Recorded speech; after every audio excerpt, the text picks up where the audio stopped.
Hey guys, today I'm going to show you how to change your font in Odoo. Let's get started.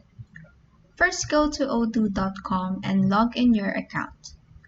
This action will lead you to your dashboard where you will click on the website option. This will open your website where you will click on the edit button from the top right corner to open this right panel.